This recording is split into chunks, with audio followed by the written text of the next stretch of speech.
Nail polish వల్ల infertility పెరిగిపోతుందని మీకు తెలుసా? మన చుట్టూ ఉండే వాతావరణం, మనం వాడే వస్తువులు, మనం తినే ఆహార పదార్థాలే మన ఆరోగ్యాన్ని దెబ్బతీస్తున్నాయని మీకు తెలుసా? నెయిల్ పాలిష్ వల్ల క్యాన్సరే కాదు, ఇన్ఫర్టిలిటీ కూడా పెరిగిపోతుంది. మరి మేము బానే ఉన్నాం కదా అంటే కొంతమంది బాడీ యాక్సెప్ట్ చేయలేకపోతది.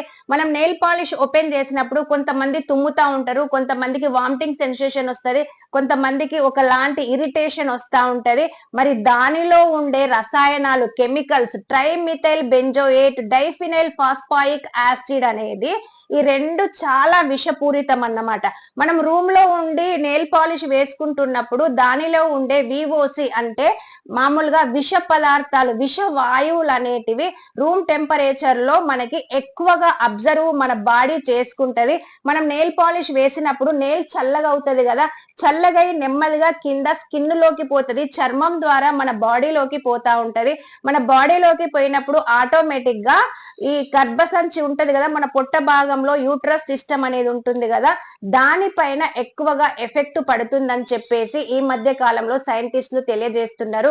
దాని వల్ల పీసీఓడి, పీసీఓఎస్ అనేది ఎక్కువగా డెవలప్ అయి ఇన్ఫర్టిలిటీ అనేది పెరిగిపోతుంది. ఇర్రెగ్యులర్ పీరియడ్స్ అనేటివి వస్తా ఉన్నాయి. పిల్లలు పుట్టడానికి చాలా చాలా ప్రాబ్లం అవుతుంది. మరి మాకు నెయిల్ పాలిష్ అంటే చాలా ఇష్టం కదా, మరి మేము ఏం వాడాలి అని అంటే రసాయనాలు లేని ఆర్గానిక్ నెయిల్ పాలిష్లు కూడా దొరుకుతాయి. ఆల్మండ్ ఆయిల్ గాని, క్యాస్టర్ ఆయిల్ గాని, చార్కోల్ తో బేస్డ్ తో ఉండే నెయిల్ పాలిష్లను గనక మీరు వాడితే మీకు ఎలాంటి అనారోగ్య పరిస్థితులు రావు, క్యాన్సర్ కారకాలు అస్సలు కావు, అంతేకాదు ఇన్ఫర్టిలిటీ కూడా మీకు ఉండదు. మీకు ఇష్టం ఉన్నట్టు వాడుకోండి, కానీ బజార్లో దొరికే ఏ నెయిల్ పాలిష్ అయినా తీసుకొని మాత్రం అస్సలు వాడకండి.